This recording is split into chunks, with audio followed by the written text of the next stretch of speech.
My name is Deasia Baker, And I'm Gabrielle Allison. and this is our case study presentation on TikTok and the US government, how persuasion is being used to influence public opinion. Okay, so next slide. I'll start with some background. So, TikTok was founded in 2016 by ByteDance, which is a Chinese owned company. And between 2016 and 2019, the app really flourished and people were really excited about it. But around 2019, some US politicians voiced concerns over TikTok's influence on Americans. And there were also some murmurings about potential espionage happening on the platform.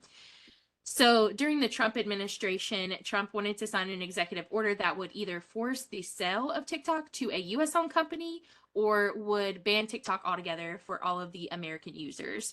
But he actually got out of office before that happened. And so it kind of went unvisited for a little bit until 2022 when the FBI began to weigh in on the TikTok security issues.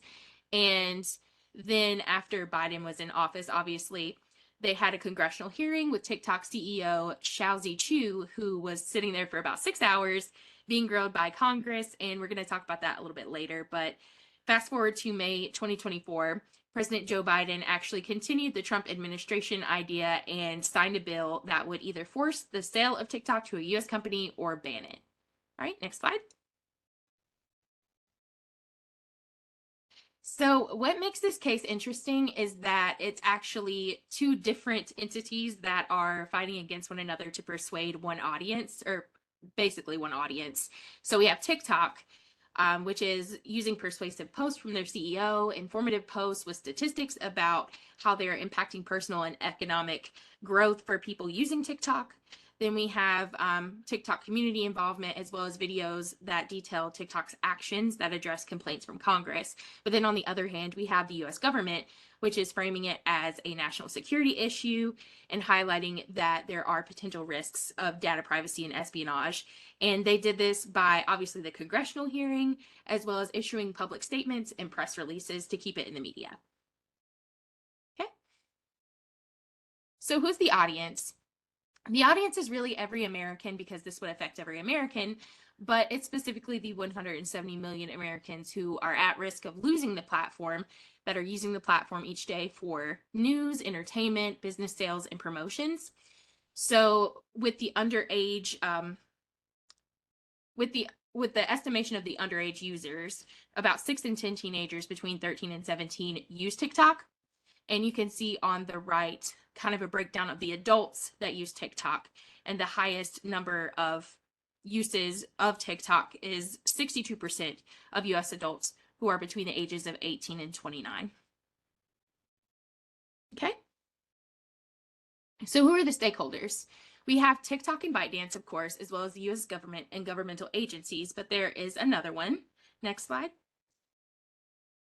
And those are the American content creators and small business owners who use TikTok for their jobs. So these are all screen grabs from a TikTok that the company posted to kind of highlight how they impact America.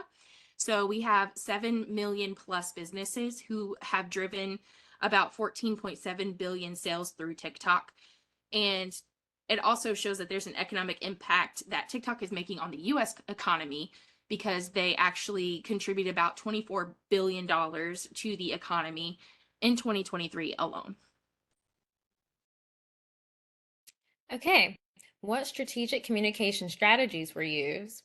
So some TikTok strategies that were used is that the influencers and business companies worked alongside TikTok to gain support to prevent the banning of this. And some influencers, such as Addison Rae and Lauren Gray, there's some famous TikTokers, and they were the ones who participated in these campaigns. They did a few videos, and also companies like Walmart, Chipotle, American Eagle, they reached out and they did a few advertisements and a few ads on TikTok to promote to prevent this banning of TikTok.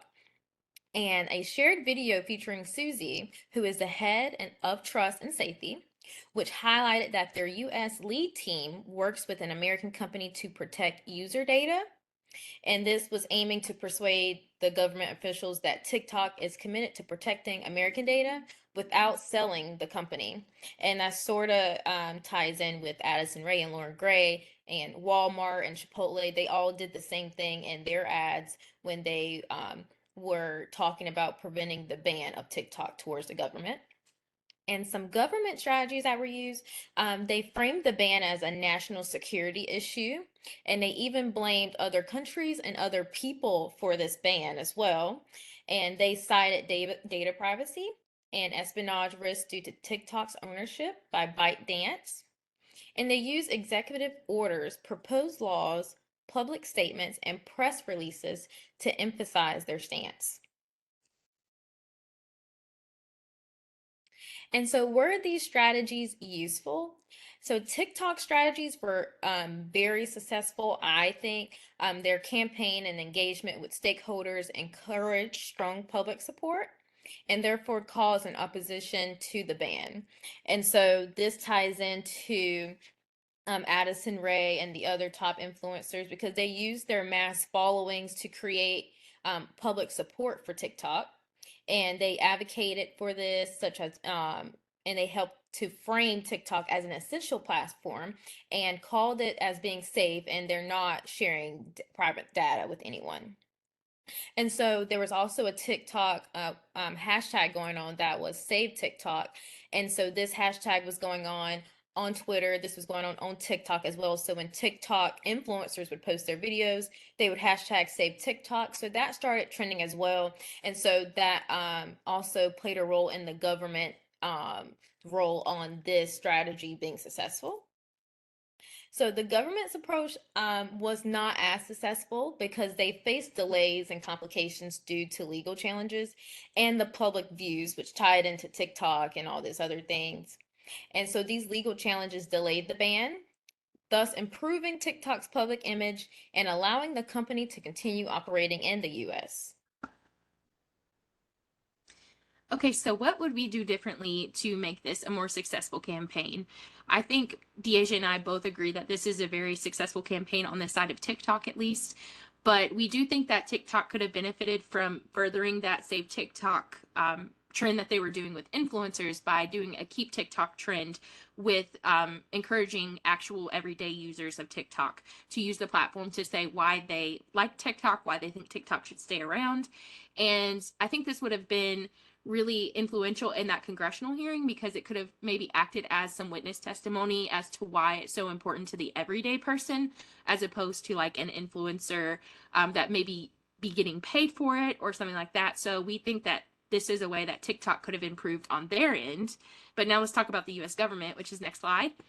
And what we think they should do differently is we definitely think they should have done more research on TikTok's CEO as well as research on technology and how it works. So there was a lot of interesting things that came out of that congressional meeting, and I have some quotes here on the screen that you can take a look at, as well as the photo of the representative or senator who said them, just to connect that for you.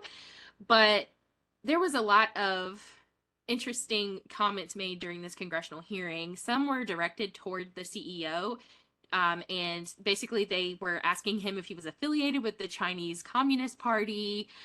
They asked, as you can see, Senator Cotton said, "Are you scared you'll be arrested and disappear the next time you go to mainland China?" But the interesting thing is the CEO of TikTok is actually Singaporean, so he kept kind of reiterating that. So it kind of had a racial undertone to it. But then also, if you watch some of the reaction videos that people have posted from this hearing, you'll see them asking about, does it access your home Wi-Fi network? Well, yeah, because if you want to use the internet that you're paying for in your home, it's going to access the Wi-Fi network. So there were a lot of interesting things on their side, but we feel like if they were a little bit more informed, they might not have looked as silly as they ended up looking. And so, what concept is the focus of this case? So, the concept we focused on throughout this TikTok ban was persuasion, because both TikTok and the US government use persuasive strategies to influence the public opinion and gain support. And so, some TikTok strategies and approaches that were used. So, TikTok released statements and videos to build trust. And then they also relied on public influencers, other companies to get on their wagon and to get on their side to help build trust as well. They reassured their users about data privacy and challenged the ban. And they engaged in public relations, worked with influencers and businesses, and negotiated with US companies.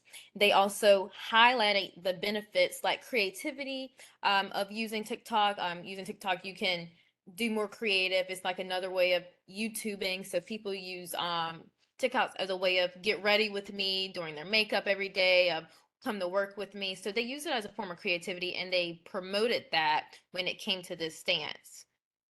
And so, with the US government's approach, they framed the ban as a national security issue by highlighting data privacy. They proposed laws, public statements, and press releases. And they emphasized risk due to, China.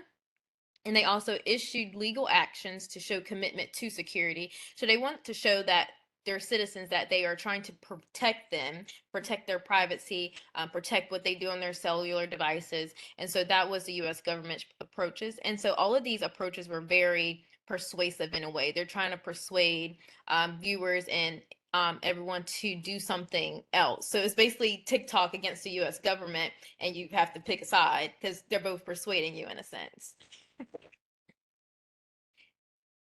And so these are our references that we use throughout our presentation on today. And that is all we have for our case study on the TikTok in the US government and how persuasion is being used to influence public opinion.